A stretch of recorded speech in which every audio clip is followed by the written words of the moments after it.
Monsieur, voici une dame voilée qui vient vous parler. Que pourrait-ce être? Il faut voir. Ne soyez point surpris, Don Juan, de me voir à cette heure et dans cet équipage. C'est un motif pressant qui m'oblige à cette visite. Et ce que j'ai à vous dire ne veut point du tout de retardement. Je ne viens point ici pleine de ce courroux que j'ai tantôt fait éclater. Et vous me voyez bien changé de ce que j'étais ce matin. Ce n'est plus cette Donne Elvire qui faisait des vœux contre vous et dont l'âme irritée ne jetait que menaces et ne respirait que vengeance. Le ciel a banni de mon âme toutes ces indignes ardeurs que je sentais pour vous, tous ces transports tumultueux d'un attachement criminel, tous ces honteux emportements d'un amour terrestre et grossier. Il a laissé dans mon cœur, pour vous, qu'une flamme épurée de tout le commerce des sens, une tendresse toute simple, un amour détaché de tout, qui n'agit point pour soi et ne se met en peine que de votre intérêt. Bien. Qu'est-ce que tu en dis, Octave? Que dis-tu de l'entrée qu'elle a faite?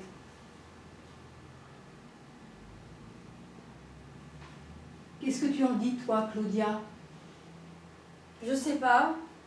Il me semble que Elvire rentre comme ça, très calme, très sûre. Tu te rappelles ce que nous avons dit d'Elvire lorsqu'Irène l'a passée? Elvire rentre plutôt comme une apparition pour Don Juan. C'est un avis du ciel. C'est un avertissement pour Don Juan. Très bien. Alors tu es entré en faisant du pas. Tu as fait une petite pointe en marchant. Tu es entré en faisant une petite pointe que tu as faite aussi dans ta voix. Ne soyez pas surpris, Don Juan. Deux petites nuances de grâce ou de joliesse qui ne sont pas du tout dans le personnage d'Elvire. Il faut supprimer cette petite nuance de galanterie.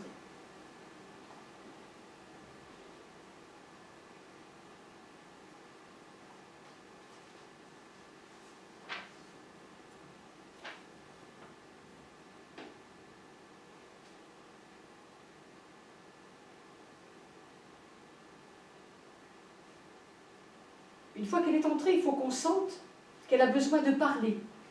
C'est le fait du rôle, du vrai rôle. L'acteur entre vraiment parce qu'il a besoin de parler. C'est aussi une définition du rôle. Si vraiment l'acteur a besoin de parler, on le voit tout de suite. Pressé par le besoin de parler, Elvire ne dit pas « Ne soyez point surpris, Don Juan ». Elvire entre. Disons que c'est un besoin pressant. Voilà, tout simplement.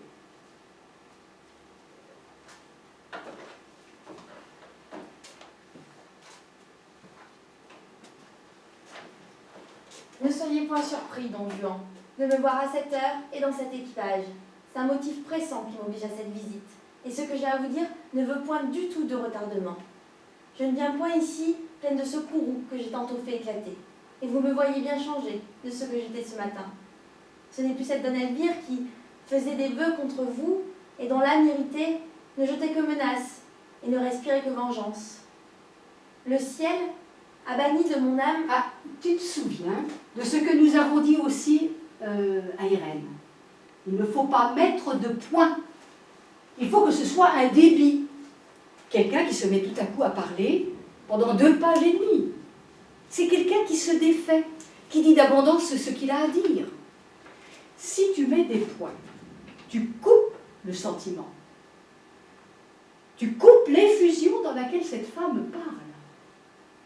Respire à l'intérieur de la phrase, mais ne respire pas au point.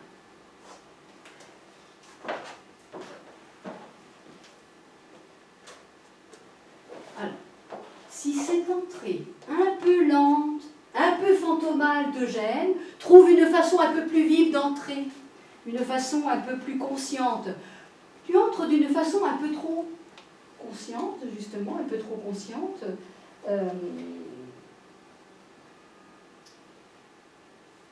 Tu es un peu trop sûr de ce que tu fais. Elvire entre. Elle écarte les valets. Elle aperçoit Don Juan, elle va droit au but. Et elle lui parle. il faut qu'on soit étonné de cette entrée si simple et de ce ton de parole qui est d'une autorité absolue. La marche, qui est un geste, doit accompagner le texte. Tu es lancé dans ta marche par ce que tu as à dire, et au moment où tu vas t'arrêter, tu vas avoir le même flot rythmé de paroles. Que tu l'amorces dans ta marche, c'est parfait.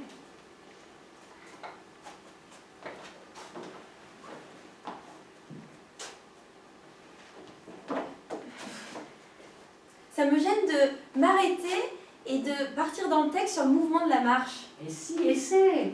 Tu peux très bien passer de la marche au texte. Oui, oui. Je vais essayer.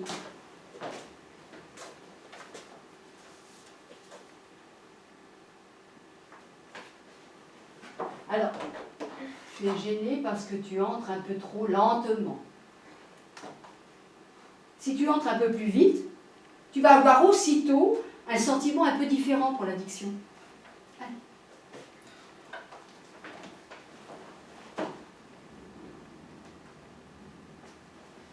Ne soyez point surpris, donc. Allez, refais-le encore une fois.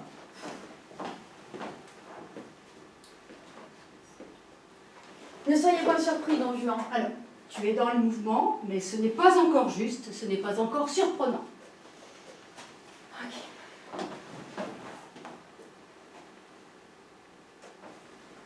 Ne soyez point surpris, Don Juan, de me voir à cette heure et dans cet équipage. C'est un motif pressant qui m'oblige à cette visite. Et ce que j'ai à vous dire ne veut point du tout de retardement. Je ne viens point ici pleine de secours ou que... Ça me gêne de ne pas mettre de point. Mais parce que tu vas trop vite. Fais des temps au milieu des phrases. Mais parle. C'est quelqu'un qui parle. Il faut que ce soit étonnant. Si tu as vraiment l'autorité pour entrer, le public fait silence et écoute. Dès qu'il écoute bien, tu donnes un peu plus de voix. Allez. Trop long, trop long, trop long.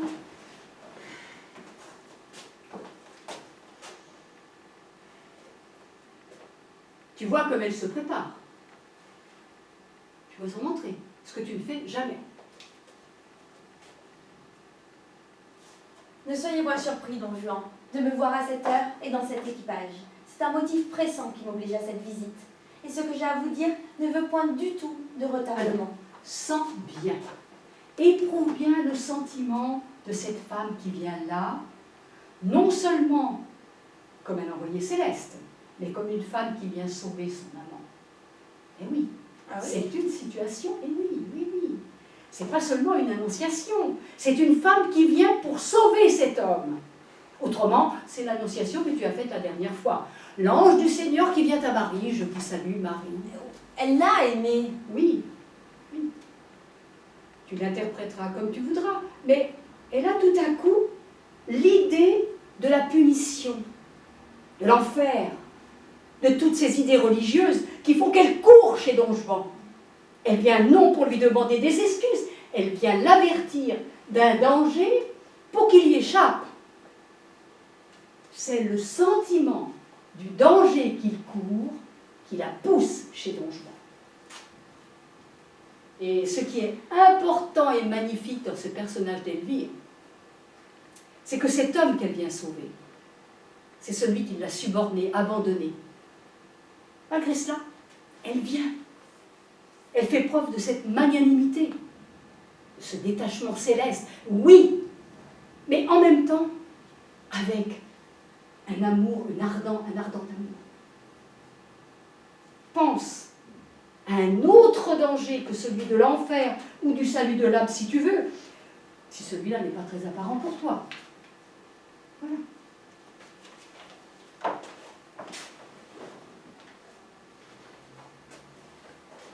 Ne soyez point surpris, Don Juan, de me voir à cette heure et dans cet équipage. C'est un motif pressant qui m'oblige à cette visite. Et ce que j'ai à vous dire ne veut point du tout de retardement. Je ne viens point ici pleine de ce courroux que j'ai tantôt fait éclater. Et vous me voyez bien changé de ce que j'étais ce matin. Ce n'est plus cette bonne Elvire qui faisait des vœux contre vous et dont l'âme irritée ne jetait que menaces et ne respirait que vengeance. Le ciel a banni de mon âme toutes ces indignes ardeurs que je sentais pour vous. Tout tous ces transports tumultueux d'un attachement criminel, tous ces honteux emportements d'un amour terrestre et grossier. Il a laissé dans mon cœur pour vous qu'une flamme épurée de tout le commerce des sens, une tendresse toute sainte, un amour détaché de tout, qui n'agit point pour soi, ne se met en peine que de votre intérêt.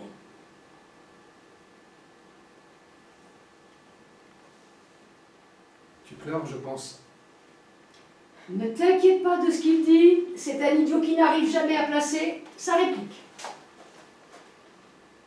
C'est ce parfait et pur amour qui me conduit ici, pour vous faire part d'un avis du ciel. Alors, tu sens déjà comme c'est plus difficile que la dernière fois?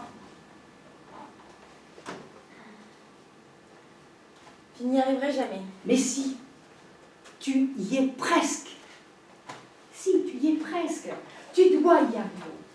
Si tu n'y arrives pas, tu me décevras beaucoup.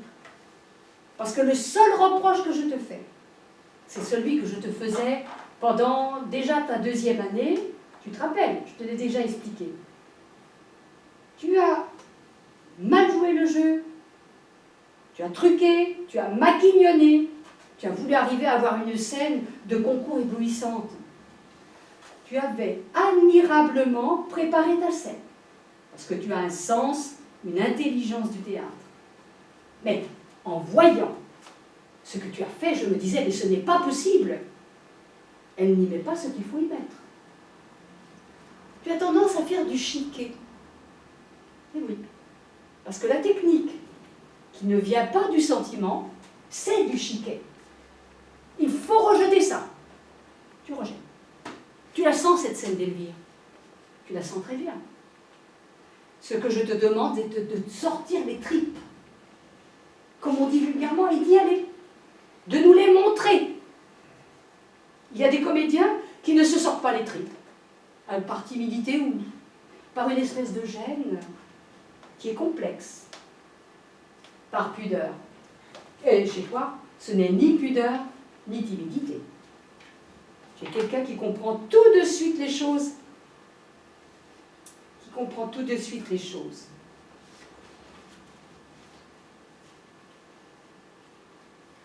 Oui, je m'en occupe beaucoup plus maintenant. Mais tu ne t'en occupes pas assez. Comme dit Shakespeare, que le lait de la tendresse humaine te monte aux lèvres. La tendresse ou la colère. Je vais vous donner d'autres scènes. Alors ce n'est pas timidité chez toi ou pudeur, comprends-moi bien, c'est très grave, c'est très vrai. Ce qui te gêne, toi, pour le sentiment, c'est ton orgueil. Tu es intelligente dramatiquement, tu te dis, moi je ne veux pas faire ce travail-là, ça va m'agacer. Tu aurais une bonne petite nature pas intelligente, tu aurais été touché, tu aurais senti ce que je t'ai expliqué. Et tu te serais dit, je vais essayer de le faire, même si ça m'humilie, devant mes camarades, pour arriver à me connaître. Toi, tu te dis, j'ai bien pigé ce qu'il m'a expliqué, ça va m'ennuyer de le faire devant les camarades, donc je vais passer à autre chose. C'est cela que j'appelle ton orgueil. Je peux répondre? Alors, mesure bien tes paroles, comme je mesure les miennes. C'est pas tout à fait ça. Tu dis pas tout à fait. Je ne peux pas dire que c'est pas ça du tout. Ce que je veux dire, c'est que pour arriver à me défaire de ce que j'ai fait là, et pour pouvoir le passer comme vous me l'avez indiqué, il va me falloir du temps. J'avais pris en fait ce rôle simplement du côté annonciation. Et du coup, si maintenant je veux vraiment ressentir ce sentiment, me baigner vraiment dedans, il va me falloir un peu de temps. C'est comme ça chez moi, c'est de l'incubation. Il arrive des fois où je suis dans le sentiment pendant 8 semaines, et après d'un coup, plus rien. Et du coup, si vous me demandez de le refaire, j'y arriverai pas. Je veux attendre un petit moment pour que je fasse des progrès dedans, et je sais pas, d'ici 3 semaines, je pourrais vous le redonner. Alors, je ne retire pas ce que je t'ai dit, mais ce que je voudrais que tu fasses, c'est travailler ton sentiment. C'est ce que je vais faire. Ce n'est pas vrai. Cette façon de travailler n'est pas vraie. Parce que tu vas de nouveau faire un travail personnel et purement cérébral.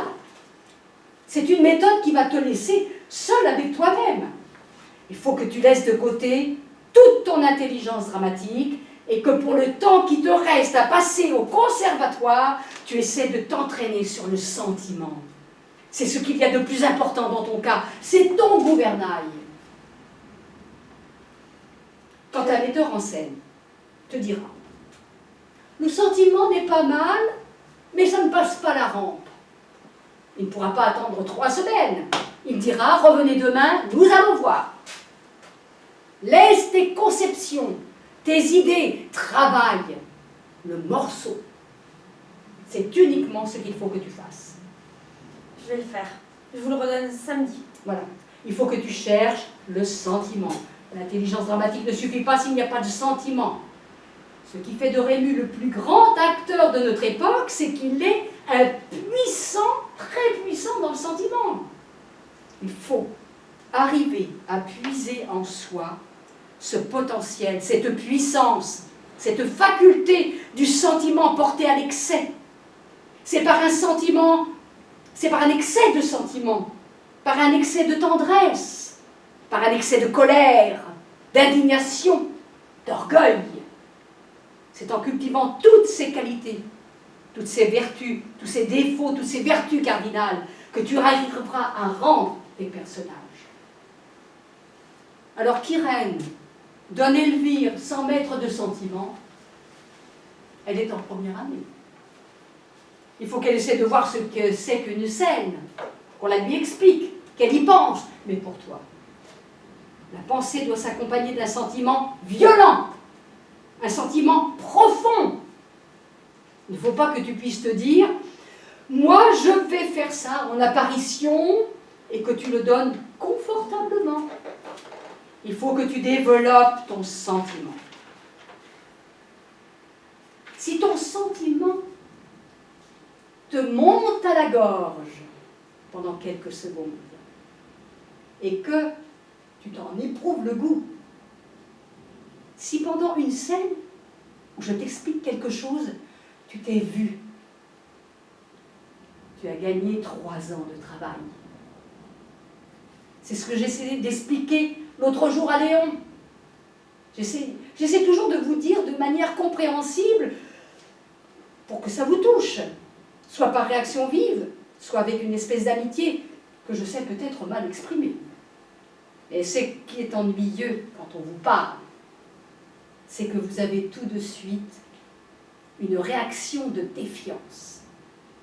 On sent très bien que quand on vous dit quelque chose, ça ne vous a pas touché directement.